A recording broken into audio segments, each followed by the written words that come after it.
Assalamualaikum warahmatullahi wabarakatuh. Perkenalkan saya Sinta Wulandari. Kali ini saya akan membahas tentang pengolahan data sosial ekonomi perikanan. Tujuan pokok penelitian bertujuan untuk menjawab pertanyaan-pertanyaan penelitian. Untuk mencapai tujuan pokok tersebut, maka salah satu proses yang harus dilakukan adalah pengolahan data. Apa saja sih pengolahan data yang harus kita lakukan? Di dalam pengolahan data ini, kita akan menjalani proses dalam penelitian. Penelitian atau riset tanpa pengolahan data tidak bisa dipertanggungjawabkan. Pengolahan data diperlukan dalam pengembalian suatu keputusan. Pengolahan data berdasarkan metode ilmiah, bukan instinktif. Pengertian, segala fakta yang didapatkan kemudian diarahkan menjadi sebuah data untuk diproses atau diolah, sehingga menjadi sesuatu yang dapat dan dipahami oleh orang lain. Definisi yaitu sebagai sekumpulan informasi atau nilai yang diperoleh dari pengamatan observasi suatu objek. Baik, selanjutnya saya akan menjelaskan mengenai jenis-jenis data, yaitu ada dua.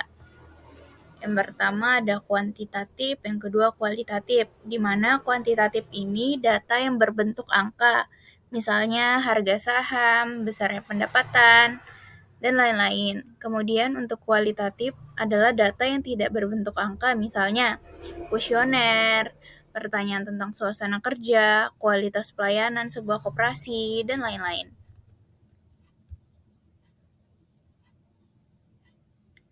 Nah, jadi data itu juga ada internal dan eksternal. Untuk data internal itu adalah data dari dalam suatu organisasi yang menggambarkan keadaan organisasi tersebut. Contohnya suatu perusahaan, jumlah karyawannya. Kemudian kalau untuk eksternal itu data dari luar suatu organisasi yang dapat menggambarkan faktor-faktor yang mempengaruhi hasil kerja suatu organisasi. Contohnya daya beli masyarakat mempengaruhi hasil penjualan suatu perusahaan.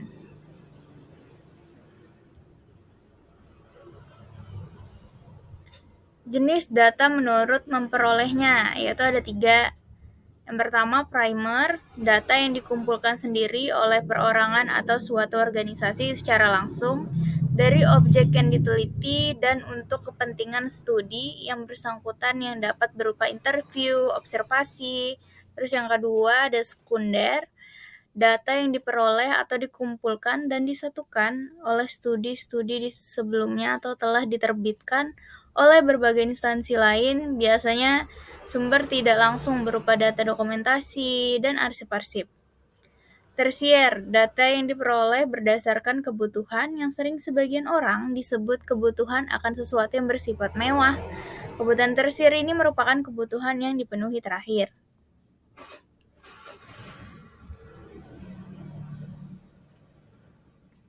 Berikut adalah jenis data menurut waktu pengumpulannya, yaitu ada 2, data cross-section dan data berkala. Data cross-section yaitu data yang dikumpulkan pada suatu waktu tertentu untuk menggambarkan keadaan dan kegiatan pada waktu tersebut. Misalnya, data penelitian yang menggunakan kuesioner. Yang kedua, data berkala yaitu data yang dikumpulkan dari waktu ke waktu untuk melihat perkembangan suatu kejadian selama periode tersebut. Misalnya, perkembangan uang beredar, harga 9 macam bahan pokok penduduk.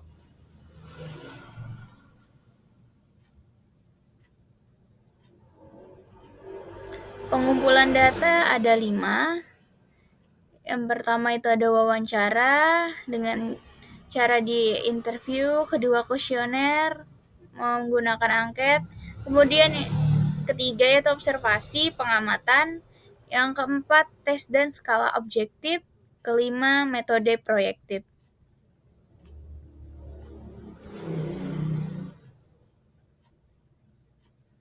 Pengolahan data dalam pengertian sederhana yaitu sebagai proses mencari arti atau makna dari sifat penelitian, rancangan, dan data-data lapangan. Sesuai dengan tujuan, proses mengaitkan data lapang sesuai dengan tujuan sifat penelitian, serta kebutuhan pengambilan keputusan.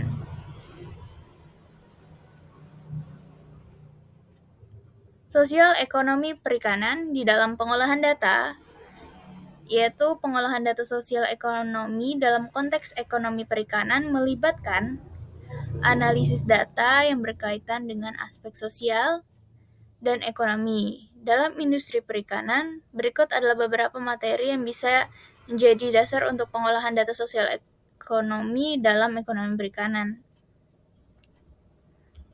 Jadi keterkaitannya itu ada 6. Yang pertama, data sosial ekonomi perikanan. Data demografis, masyarakat nelayan, petani ikan, dan pekerja industri perikanan lainnya, seperti usia, jenis kelamin, pendidikan, dan tingkat pendapatan. Data ini penting untuk memahami profil sosial ekonomi populasi yang terlibat dalam sektor perikanan. Produksi perikanan, pendidikan atau meningkatkan aksesibilitas informasi, berarti meningkatkan akses ke peluang pendidikan dan memungkinkan lebih banyak orang yang menjadi lebih terdidik. Yang ketiga, pengembangan ekonomi. Pengembangan ekonomi dengan meningkatkan aksesibilitas informasi, kita dapat membuka peluang bisnis baru dan mendapatkan akses yang lebih mudah ke pasar global.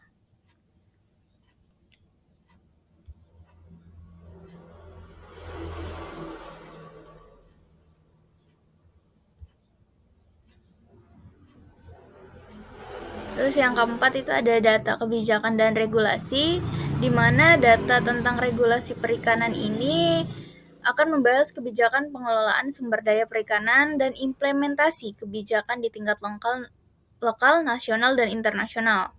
Analisis data ini membantu dalam mengevaluasi efektivitas kebijakan perikanan dan dampaknya terhadap aspek sosial ekonomi. Yang kelima yaitu ada teknologi dan sistem informasi. Penggunaan teknologi informasi dan sistem informasi geografis atau yang disingkat SIG dalam pengumpulan, pengolahan, dan analisis data perikanan. Teknologi ini memainkan peran penting dalam meningkatkan efisiensi pengelolaan sumber daya perikanan dan pengambilan keputusan. Yang keenam, nih yang terakhir, adalah pembangunan berkelanjutan, di mana keterkaitan antara pengolahan data sosial ekonomi perikanan dengan prinsip-prinsip pembangunan berkelanjutan, termasuk keberlanjutan lingkungan, keadilan sosial, dan pertumbuhan ekonomi yang inklusif.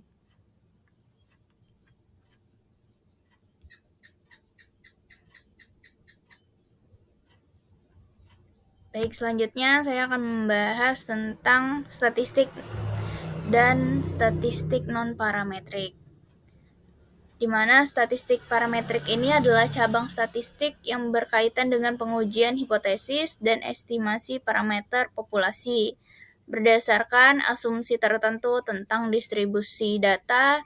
Asumsi-asumsi tersebut meliputi distribusi normal data, homogenitas varians, dan jenis-jenis distribusi lainnya.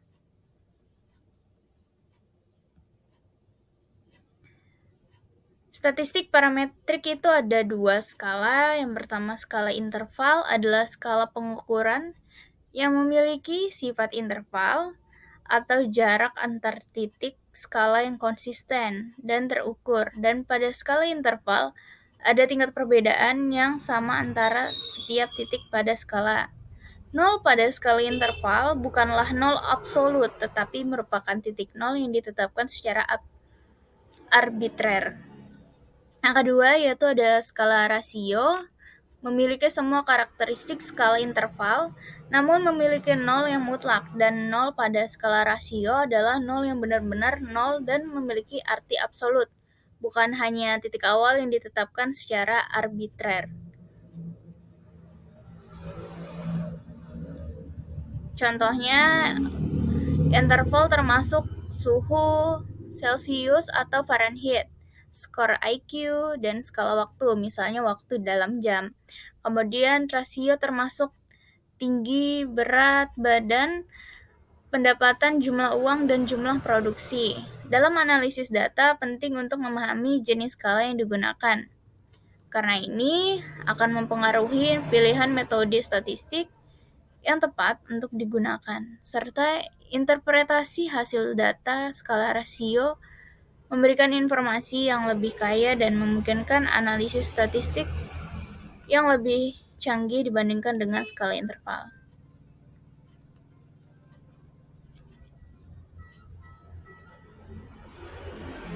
Selanjutnya yaitu statistik non-parametrik. Statistik non-parametrik adalah cabang statistik yang tidak bergantung pada asumsi tentang distribusi populasi dari data yang diamati. Berbeda dengan statistik parametrik sebelumnya yang mengasumsikan distribusi tertentu. Nah, jadi untuk statistik non-parametrik ini menyediakan metode analisis yang lebih fleksibel dan dapat digunakan ketika asumsi tersebut tidak terpenuhi atau data bersifat ordinal dan nominal,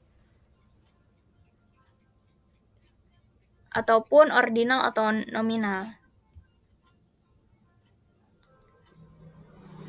Statistik non-parametrik ada dua skala. Yang pertama yaitu skala nominal adalah skala pengukuran yang digunakan untuk mengklasifikasikan atau mengelompokkan objek atau individu ke dalam kategori atau kelompok yang berbeda.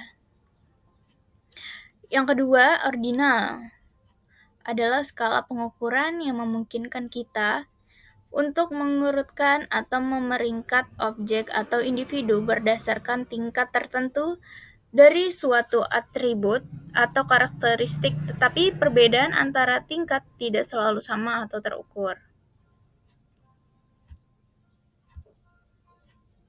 Contohnya, nominal jenis kelamin laki-laki, perempuan, status perkawinan, menikah, belum nikah, cerai, warna merah, biru, hijau, dan jenis pekerjaan guru, dokter, insinyur, dan lain-lainnya. Nah, sedangkan kalau untuk ordinal ini seperti tingkat kepuasan, sangat puas, puas, netral, tidak puas, sangat tidak puas.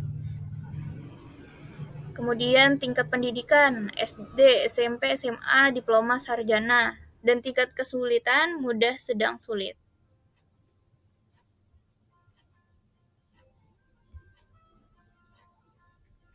Nah, dalam analisis data penting untuk memahami jenis skala yang digunakan dalam statistik non-parametrik karena data yang tidak normal atau tidak terdistribusi secara normal, ordinal untuk data yang memiliki urutan tetapi tidak memiliki jarak yang berarti, dan nominal untuk data kategori tanpa urutan tertentu.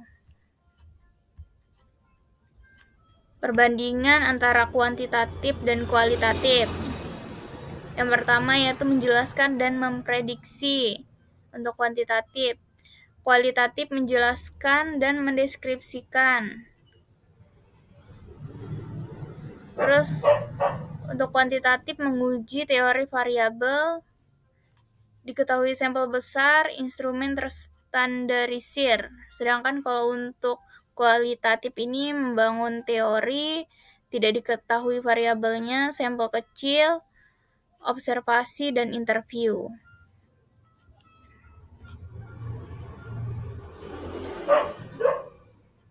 Syarat untuk menjadi data yang pertama yaitu harus objektif, artinya sesuai dengan keadaan yang sebenarnya.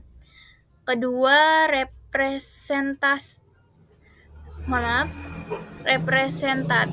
artinya mewakili atau persoalan yang ada sesuatu yang lebih luas. Yang ketiga, mempunyai tingkat atau kesalahan baku yang kecil. Yang keempat, up to date, data yang harus masih baru atau tidak kadaluarsa. Ketiga, relevan, data yang dihasilkan harus ada hubungannya dengan persoalan yang akan dipecahkan.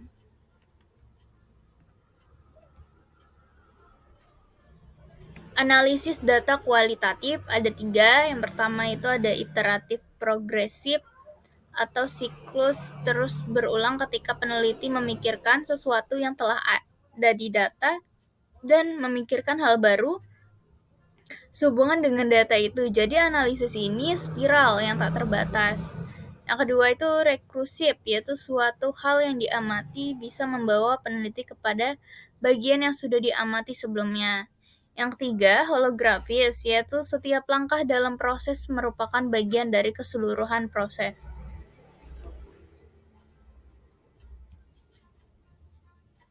Analisis data kuantitatif, yaitu ada dua. Yang pertama yaitu statistik deskriptif, yaitu pengukuran kecenderungan sentral atau central tendency, yaitu mean, median, mode, range, dan variabilitas. Kemudian yang kedua statistik inferensi, yaitu hasil dari uji statistik yang berupa deduksi dari data yang dikumpulkan untuk menguji seperangkat hipotesis dan kemudian digunakan untuk menyimpulkan temuan sampel dan populasi.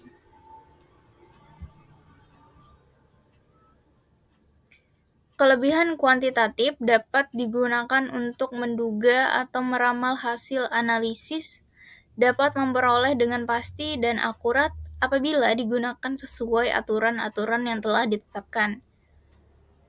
Kemudian itu dapat digunakan untuk mengukur interaksi, hubungan antara dua atau lebih variabel, dapat menyederhanakan realitas permasalahan yang kompleks dan rumit dalam sebuah model. Kekurangan kuantitatif yaitu berdasarkan pada anggapan-anggapan atau asumsi tidak sesuai dengan realitas yang terjadi atau menyimpang jauh, maka kemampuannya tidak dapat dijamin, bahkan bisa saja pula menyesatkan. Tapi itu juga jarang terjadi.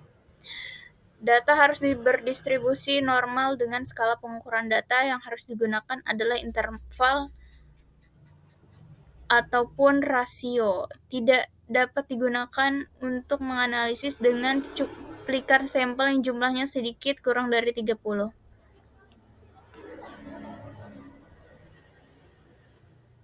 Skala pengukuran. Pengukuran merupakan suatu proses di mana suatu angka atau simbol diletakkan pada suatu karakteristik sesuai dengan aturan atau prosedur yang telah ditetapkan. Aktivitas pengukuran yaitu ada 4. Yang pertama, menentukan dimensi konsep, menentukan indikator. Kedua, merumuskan ukuran item-item pertanyaan untuk setiap dimensi atau indikator. Yang ketiga, menentukan tingkat ukuran yang digunakan. Yang keempat, menentukan tingkat validitas dan reliabilitas.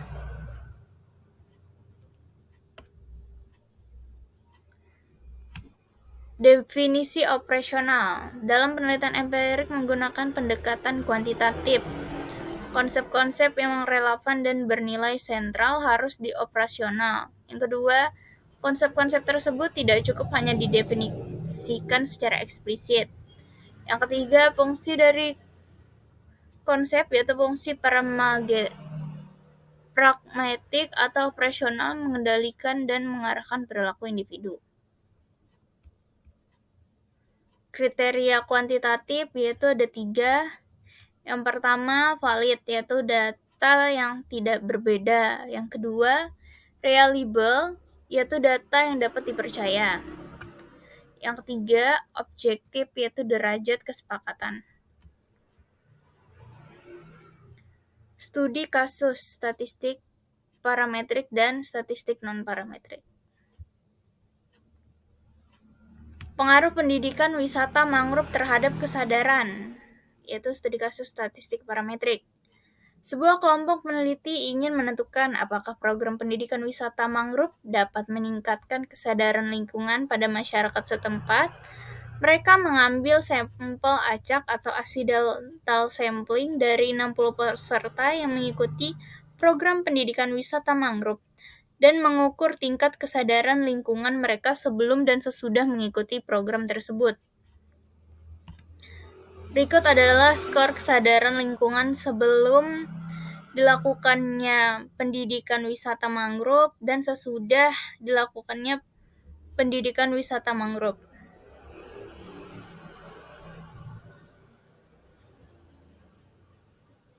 Berikut adalah hasil hipotesis penelitian. Hipotesis nol atau HO, tidak ada perbedaan signifikan antara tingkat kesadaran lingkungan sebelum dan setelah program pendidikan wisata mangrove. Hipotesis alternatif atau HA, terdapat perbedaan signifikan antara tingkat kesadaran lingkungan sebelum dan setelah program pendidikan wisata mangrove. Pertimbangan metode, yang pertama itu karena memiliki dua kelompok data sebelum dan setelah program, dan data-data bersifat numerik, kita dapat menggunakan uji T berpasangan karena kita membandingkan sampel yang sama sebelum dan setelah intervensi. Kriteria signifikan yang umum digunakan adalah 0,05. Analisis menghitung selisih skor kesadaran lingkungan untuk masing-masing peserta, menghitung rata-rata dan standar deviasi dari selisih skor kesadaran lingkungan, melakukan uji T berpasangan untuk membandingkan rata-rata skor kesadaran lingkungan sebelum dan setelah program pendidikan wisata mangrove. Hasil analisis, rata-rata selisih skor kesadaran lingkungan sebelum dan setelah program adalah 8,28. Standar deviasi dari selisih skor kesadaran lingkungan adalah 5,92. Setelah dilakukan uji T berpasangan, didapatkan nilai T hitung sebesar 11,8 dengan derajat kebebasan 59, 60 peserta dikurang 1. P-value yang diperoleh sangat kecil, jauh lebih kecil dari alpha 0,05. Kesimpulannya yaitu HO ditolak, terdapat perbedaan signifikan antara tingkat kesadaran lingkungan sebelum dan setelah program pendidikan wisata mangrove, maka HA diterima.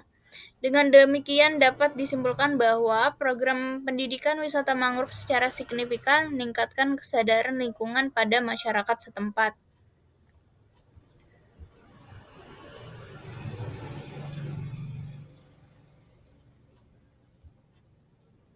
Kemudian perbandingan kualitas layanan di pantai sebelum dan sesudah penerapan program peningkatan statistik non-parametrik.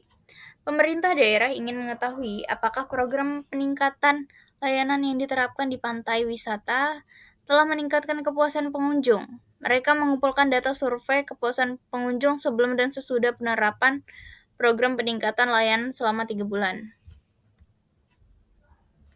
Berikut adalah data hasil survei kepuasan pengunjung sebelum dilakukannya dan sesudah, yaitu ada di bulan 1 dan bulan kedua, bulan ketiga. Hipotesis penelitian. Hipotesis nol atau HO, tidak ada perbedaan signifikan antara kepuasan pengunjung di pantai sebelum dan sesudah penerapan program peningkatan layanan. Yang kedua, hipotesis alternatif atau HA, terdapat perbedaan signifikan antara kepuasan pengunjung di pantai sebelum dan sesudah penerapan program peningkatan layanan. Pertimbangan metode, karena data tidak terdistribusi secara normal dan bersifat ordinal, serta tidak memenuhi syarat untuk uji parametrik, maka akan menggunakan uji statistik non-parametrik, yaitu uji Wilcoxon-Signent Rank Test dapat digunakan untuk membandingkan dua kelompok terkait. Analisis. Yang pertama, menghitung nilai peringkat dari perbedaan antara skor kepuasan sebelum dan setelah program peningkatan layanan. Yang kedua, menghitung nilai uji Wilcoxon-Signent Rank untuk mengevaluasi apakah terdapat perbedaan yang signifikan antara dua kelompok. Hasil analisisnya yaitu total skor kepuasan sebelum program 132, sedangkan total skor kepuasan setelah program yaitu 136. Nilai Z yang dihitung dari uji Wilcoxon-Signent Rank adalah min 209 dengan p-value sebesar 0,037.